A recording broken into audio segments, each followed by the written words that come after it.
or implied in these webinars. So after these brief disclaimers, we'll move forward with talking with you about what the presentation will be focused on today. As I mentioned, our efforts here at Cincinnati Preschool Promise are always to connect you with local resources that help you excel and be the best provider and connector with our children and families possible. We are very fortunate today to have Dr. Dwonna Thompson Lenoir join us. She's a licensed professional clinical counselor, and she is the director of the Young Child Institute at Central Clinical Behavioral Health. With that, I would like to introduce Dr. Dwonna. Good afternoon. Thank you, Shar, for the introduction. I am going to start sharing my screen so that we can just jump right into the topic for today. Having a bit of a share screen issue, but there we go. All right, and so I'm going to go ahead and get into presentation mode here. So with everything that has been upon us within the last few months regarding COVID-19, the pandemic, quarantine, all of those things, it's really taken a lot of us by storm, and there's been a lot of things that we have now had to adjust and change. And so while I am a mental health professional, I also work with very young kids and their families. And so I want to just talk a little bit about like getting back into the groove of things, and then we're going to move into different ways to kind of manage stress, deal with stress, and I'll talk to you about resources available and how to connect with mental health services.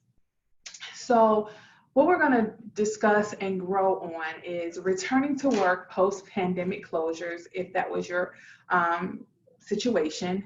The three things that I'm going to cover under that is check, control, and prevent. These are probably things that you have been doing or should be doing, but definitely want to highlight them now. Then we'll talk about ensuring safety, other things to keep in mind, and then we'll end out with managing stress. So as we're reopening, we want to reopen and reopen well. So again, we want to check, control, and prevent. What we're checking, you want to check whether a site visitor is essential. Non-essential visits should be postponed for a later date when it is safe to do so. And so basically in this post-pandemic environment, we want to ensure that if people are visiting our centers, if people are interacting with our patrons, that they are doing so because it's absolutely necessary. And so those things that are not necessary, as we get a little further along and things have sort of died down or are less risky, then we can start to entertain those non-essential visits. We also want to check the entrance and exit points of your buildings and your sites, and you want to adapt a clear strategy for how one accesses the building and how they exit the building. Because what is important now is that we have more control over the amount of risk and the amount of exposure that we are putting our patrons in light of. We also want to check our foot traffic flow. Like, how does your center flow? How do people access your center when you are trying to socially distance? How is that possible if you have people passing in very small spaces? So you really want to think about all of that. Even when it comes to the kids, are we walking kids in areas that are too tight to social distance? So we want to ensure that you can enforce social distancing between your personnel, staff, and children as best as possible. And I understand that social distancing is not something that children always understand or are used to, because we love to give hugs and kind of love on the little ones. But it's important that we start to teach them about safety and social distance and keeping themselves safe as well. You want to check for symptoms of all essential site visitors, including your staff, contractors, visitors, and children. A lot of people throughout the pandemic, and we know, have been asymptomatic, which means that they are walking around with symptoms and don't really appear to have symptoms. And so you want to make sure that you're checking things like temperature, that you're asking questions about fever, and you're asking questions about whether someone has been out of town or if they've been exposed to someone who has the virus or has been exposed to the virus. All of those things, if we check all of these things, we are doing ourselves a great service to ensure that we don't introduce and or allow any type of exposure to the virus or unhealthy practices while we are living in this post-pandemic world. And so we want to be clear and sure that we're always checking for these things. We also want to control. We want to control site hygiene, ensuring not only that the hygiene of our premises is good, but also our personal hygiene is good. We want to make sure that we're washing our hands. We want to make sure that we're covering our cough and cupping our sneeze in our arms in the elbow area. We want to make sure that we're teaching children how to do so and that we're giving them access to hand sanitizer when it's necessary, and that we're, reinforcing hand washing and making sure that the children and our staff and all of the people that frequent the center or the school, whatever your center may be, that we're practicing those very effective ways of minimizing the spread of any type of virus. So we want to control for that. We want to control, overseeing, and enforcing measures such as foot traffic flow, checkpoints, and sick areas. We have to be very planful in this post-pandemic era, in that if a child is to become sick, you have to be planful about where that child will be, who will have access to that child, how we will keep the area that that child is in contained and controlled so that it doesn't impact other children until they are able to be picked up, until they're able to go with their trusted adult to be seen by a medical professional, or whatever the case may be. We also want to make sure that we have a plan in place for how they will access when they come back. So you also want to control like ways people travel in your building, where people are getting their temperature checked, where hand washing is to occur, all of those things. And it wouldn't be a bad idea to have signs and things that will help control the environment by putting it in people's view. This is where we wash hands. Please stay here until someone checks you in, those types of things. You want to control for best practice, ensuring continued business operations while handling increased staff absences, decreased populations, and things of that nature. With COVID, it's not only impacting certain people, it's impacting all of us. Because if I am an essential worker and I work for a center that's open, but I have children at home who may not be at school or may not be in a center themselves, I may end up having to call off, or I may end up having to take a day off to tend to my family. And so how do you handle that and still have a viable business? So really being planful about those things. While the state is opening back up and everything is going back to a new normal, we have to realize that we are post-pandemic. So there will be things that we have to control for in order to not take a hit to our businesses, not take a hit to the care that we're able to provide and the education of those within our system.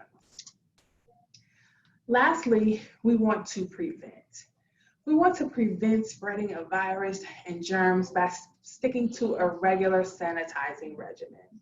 The CDC on its website has very specific things that they are asking and requesting of us to do to ensure that we are minimizing and preventing the spread of the virus and or germs. Also, we want to prevent by focusing on high traffic, high touch areas and restrooms, changing areas. In those areas where we would simply do a quick wipe down, we want to be very sure that we are focused on more intense cleaning, more intense sanitation, more intense schedules of sanitation, so that we are, minimizing any spread, preventing any spread. We also want to prevent through regular reminders about sanitation practices and observation for adherence. It's not okay just to say, this is how we handle sanitation now that we're back in business, or now that we are changing our ratios, or whatever the case may be for you post-pandemic. We are not only just saying it so that we can get back in business. we're actually doing it. And we're reminding people, this is how we do it now. We're actually observing to ensure that people are following the things and the protocols that are being put in place to ensure that we are working to the best possibility of minimizing any exposure to ourselves and those who utilize our services. And so while, we have gotten to a place where we have to look at things differently, there are certain things that we can definitely ensure that we're doing to make sure that our business is not negatively impacted. So we also want to be sure to check, control, and prevent. We want to always ensure safety, ensure proper hand washing. Often, even kids can sing a song and wash their hands alone. And so we have to remember that it's not really okay just to kind of do a quick wash anymore. You have to thoroughly wash and wash tops and bottoms in between. And even if that means teaching kids a song so that they can remember it, kids learn very well through routine. And so we really want to make sure that they're adhering to that. It will minimize the stress that we have, it will minimize the stress that our staff has, and it will help with ensuring that we are not, again, in an upheaval of cases of people becoming sick. Ensure mask wearing as appropriate for all in the environment. There are some people that just aren't wearing masks, and we have to be very deliberate about our request for people to wear masks. We also have to be very deliberate about our expectation that masks are expected. And so even for children, there are kid-sized masks. If they're able to tolerate it, if they're able to keep them on when in common areas, but definitely developing protocol around that, like who is definitely expected to wear a mask, where they should wear the mask, and the expectations around that. Clean and sanitize often. Wear gloves when touching things that will be touched by others. And it's a new way of doing things. We're not used to always having gloves on or always thinking to get a pair of gloves before you touch something that's common to others. But these are the types of things that we have to do to ensure that our business, again, isn't impacted negatively and that we're able to continue to function without introducing or expanding any level of risk in the work that we do. Things to keep in mind. Kids will be kids. They may or may not understand the changes. And so as adults, we have to kind of create a level or environment of safety for them. Kids are resilient, so the more we teach them, they will bounce back from how it used to be or how it used to have been done. And so we can definitely count on the resiliency in children to help us even get to the point of being able to adhere to the new norm and create new protocols, new policies, new expectations. We want to nurture through caring. And so while it may be difficult for kids to have to constantly wash hands, it may be difficult for our staff to wear masks, it may be difficult for someone to take on that extra responsibility of sanitizing their workspace, we really just have to nurture through caring and let people know we understand that this is hard, but certain things are the expectation and can't be worked around. You have to educate parents accordingly concerning sick policies, concerning appropriate dress, concerning appropriate changes of clothes, just in case children have accidents or things like that, just because we have to be able to calm the fears and the anxieties of parents, but at the same time teach them the environment that they are entrusting their child to be in is safe and that they play a part in that safety. Normal is relative. Everyone says, is this our new normal? Well, if it becomes our new normal and we do it long enough, it is the normal. And so it's no longer the new normal, it becomes our new normal. It becomes the normal. And so normal is relative. What's normal right now in June of 2020 may not be normal in December of 2020. And it definitely may not be normal in June of 2021. And so we just have to be able to ebb and flow with what is normal and understand that normality changes. And sometimes our normal seems abnormal until it becomes our norm. And so we definitely have to keep these things in mind as we persist and as we are living in this post-pandemic era. And it's not over. You know, I have a young child, she's 8 years old, and she says, Mommy, can I go outside? I said, sure, get your mask and stay in the backyard. And she says, Mommy, I don't have to wear my mask. The coronavirus is over. And so we had to have a detailed conversation about that before she went to the backyard, because it's not over. And I don't want us as adults to think that it's over. We're not in the clear just yet. And so we have to ensure that if we don't want negative consequences, that we are doing these things post-pandemic and that we are thinking clearly about how to move forward and how to adjust to the needs of our centers, our workplace, our patrons, our employees, all of those things. So now we're going to shift gears a little bit. As Shara introduced me, she informed you guys that I am a psychologist, licensed professional, clinical counselor. I have a doctorate in clinical psychology, and so this is what I love to do. This is the part where I get all giddy and kind of excited to talk about what to do in times like this. There is no doubt that when this all became a concern, that we were all thrown off. We were all kind of like, what am I supposed to do with this? How am I supposed to manage that? What am I supposed to do about work? How am I supposed to keep myself out of the stores when they're saying I can't go out and I have to quarantine? It was by no stretch of anyone's imagination difficult, because change is difficult for everyone that's involved. We have to acknowledge that and we have to plan for it. And so we're going to talk a little bit about managing stress.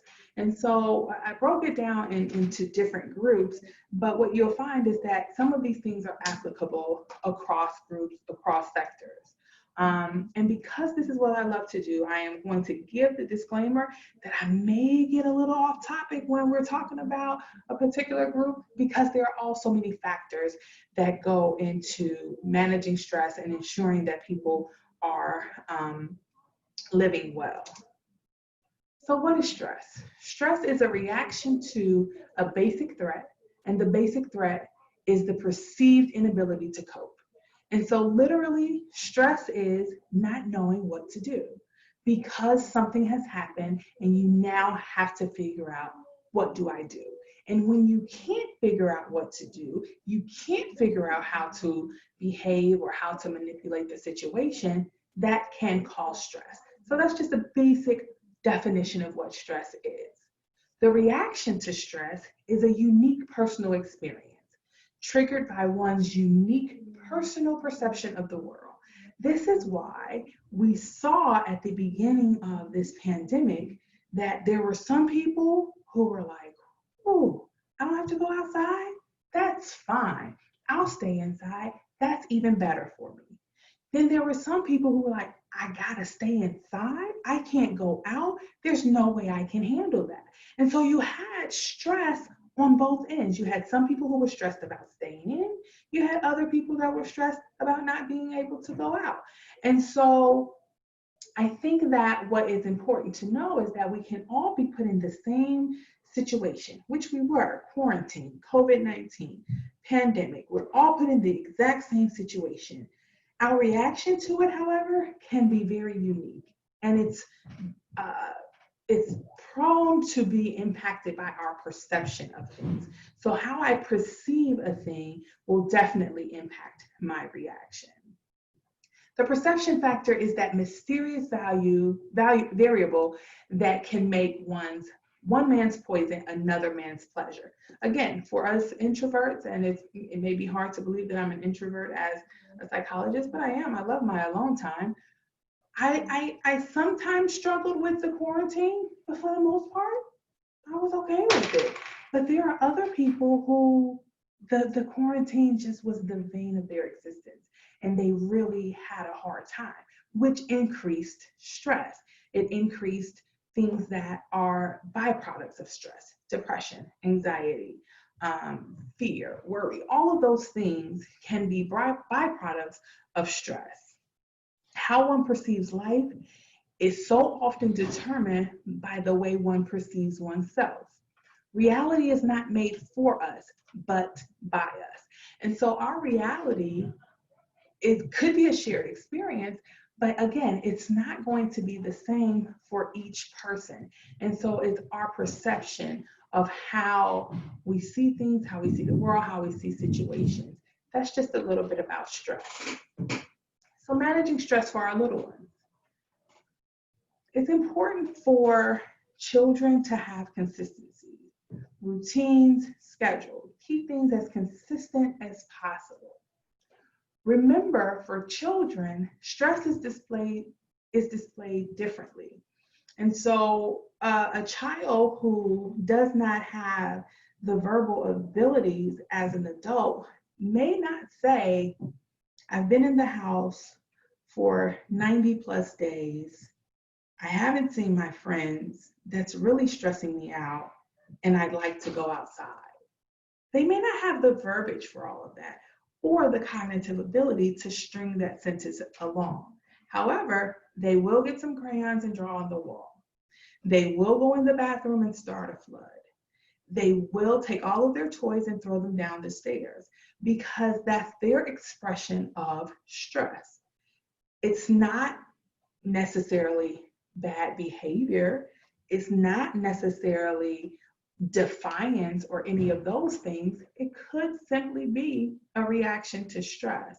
And so when we're introducing kids back into the center and kids back into a formal structured setting, we may expect that because they've been stressed over some time, that you'll see behaviors. You'll see things that are not consistent with what you were seeing before the pandemic, because everyone has been in kind of a high stress mode. And so we would be remiss to think that children are not also in that high stress mode.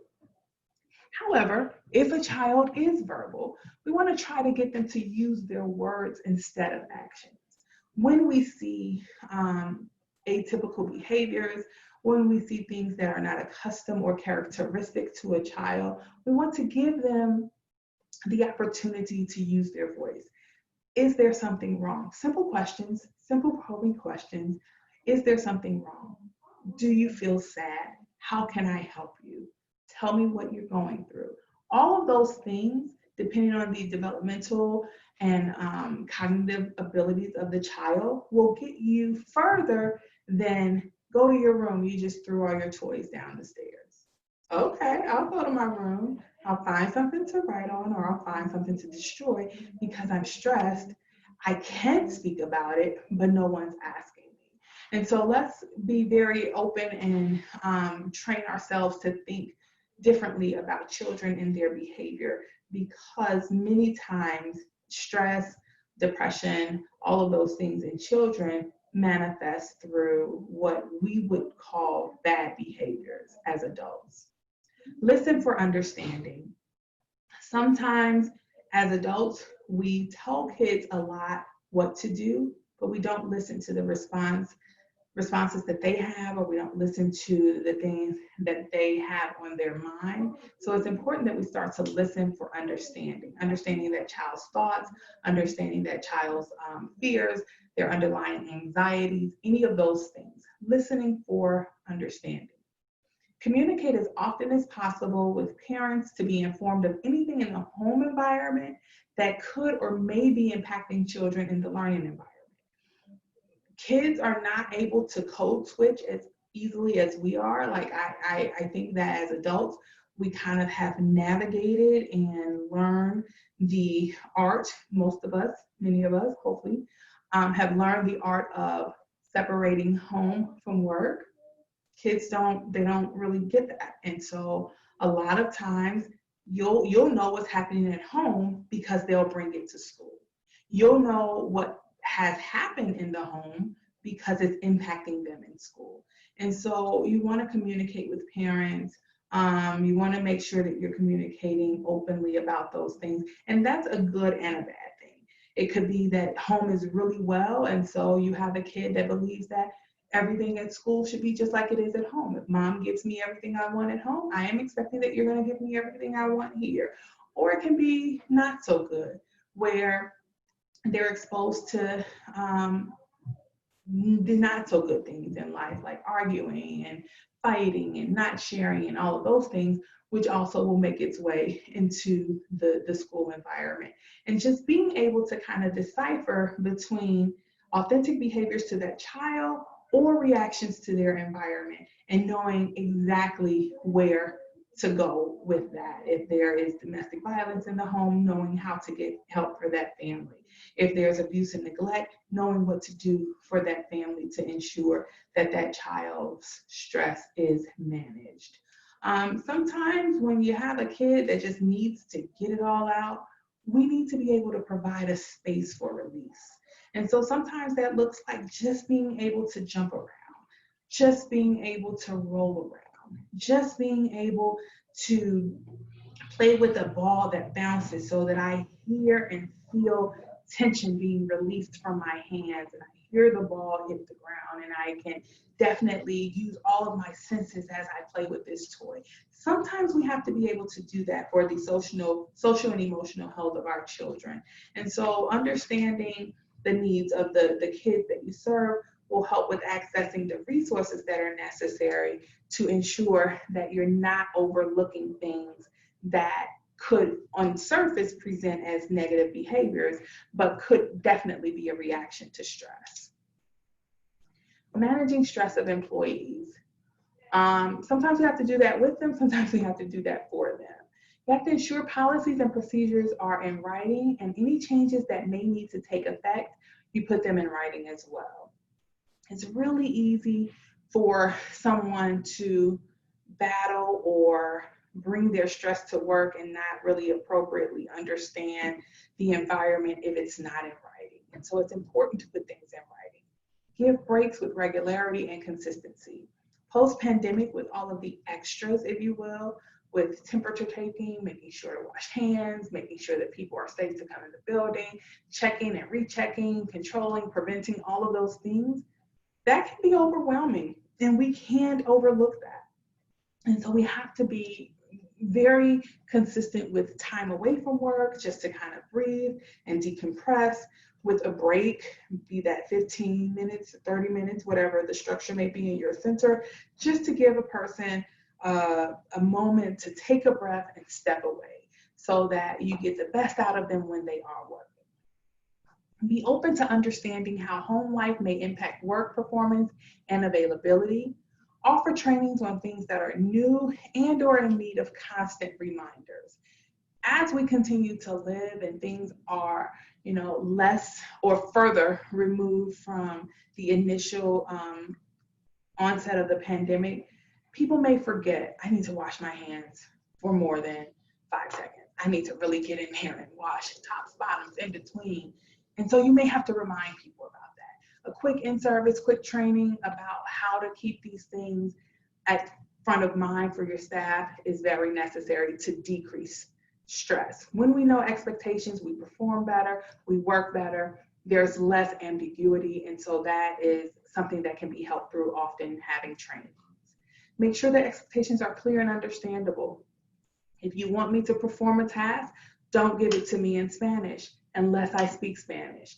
If you want me to perform a task, don't write it in hieroglyphics unless I understand hieroglyphics.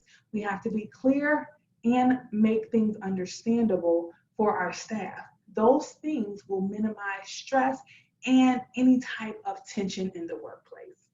Provide staff with the tools that they will need to be successful. If you have changes to your workflow, let them know what that is. It shouldn't be a guessing game. It shouldn't be something that they have to figure out. It should be very well laid out. If it changes, let them know. Don't expect that people should know better. You should know not to this. You should know not to that. The only way that they're going to know is that you give them the tools to be successful. Managing stress for parents and caregivers. Communicate, communicate, communicate. Communicate often and openly. If possible, try to follow up or proceed all oral communication in writing. One of the things that has changed for a lot of child care centers, a lot of daycare providers, is that parents are not going to be allowed the same access into centers due to checking, preventing, and controlling that they have been used to. And so whenever there's a change, everybody reacts to the change. Parents react, children react, we react. So just over communicate and ensure that parents feel comfortable with the information and the changes that are going forth. Try to understand concerns and fears as they relate to that parent or caregiver's child or children. Some kids have special needs, and parents need to make sure that they feel supported and understood about their special needs children or children that may have behavioral problems or emotional problems. Understand when presentation is different, it may have nothing to do with you. So don't take it personal. Parents are under a lot of stress with the changes with work. Some are out of work. Some have to figure out new ways of taking care of their families. And so when they drop off the kid and don't say good morning, or when they come and pick the kid up and kind of more aggressively took the daily report out of your hand, don't take it personal. You know, have an opportunity when that stresses a parent to check in about their willingness to talk about their needs in that moment. It could be that a family member has died and they don't have insurance and they don't know how they're going to bury them. And on top of that, we're living in a post-pandemic world. Everyone won't be allowed in the funeral. All of these types of things that are life events can work their ways to be stressful, and it's not always a parent way of handling stress. And as we talked about, stress, the reaction to that is very unique. It's very personal. It's something that only that person knows exactly what's going on, and sometimes they don't, because again, stress makes us feel like we can't cope. And so we have to be very cognizant and aware of those things.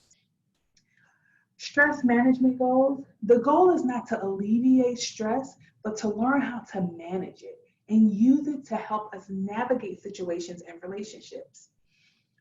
If our goal was to eliminate stress, then at some point we're talking about no longer living, because as sure as we live, there are going to be things that will cause us stress, have us to believe that things are out of whack, or in some way make us concerned. It doesn't even have to be bad. It could be good. We have to know the difference between good stress and bad stress. Good stress, which is a eustress, is positive. That's that stress that you feel when you're going on a date, when you're getting married, when you're having a baby. All good things that are going to come from it, but stressful nonetheless. And then there's bad stress, which is distress, which is negative. I'm in distress because I don't have a job. I'm in distress because there are only 6 slots available for my preschool child, or 9 slots available for my preschool child, and I came into the 10th slot. Now I can't work because I can't get my baby in school. These are distressful things that will also impact behavior. Also important to note, good stress will impact behavior too. I'm getting married, but I can't seem to sit still. I got the shakes, I got the jitters. These are all things that can have not only emotional responses, they can have physiological responses, things that happen in our body. They can have physical responses, and we can definitely have emotional responses to stress. And so we have to be sure that we're processing through and understanding and knowing the differences between stress. We have to learn to respond to stress as opposed to react to stress. Responding to stress says, I'm thinking about it, I'm processing it through, I'm trying to figure out what impact it's having on me. Reacting to it is, I'm mad and I don't care that I'm mad, I'm just gonna stay mad. I'm stressed, I don't care that I'm stressed, I'm gonna just stay stressed. That's a reaction. A response is, I wonder what is causing my stress right now. I wonder if there's someone that I need to talk to. Do I need to get into therapy? Has this been going on long enough that it's beyond my control? Learn to moderate your physical reactions to stress, like clenching of the fist or, rolling of the eyes. having foul language. Learn to kind of take inventory of when those things are happening. That way you're able to moderate it. Produce, project, and protect your positivity. Produce positivity in your thoughts, project it in your actions and in your words, and protect it by ensuring that you are only allowing positivity in your space. There won't be questions, but you could send those via email if need be. If there's something that was said in this webinar that you have questions about, you can definitely email them to Cincinnati Preschool Promise, and they will get those to me and I can answer those for you. I have some resources that I've made available. Those websites are websites that you can find activities for children, activities books. Sesame Street did a very great thing on how to care for each other, and so that's there.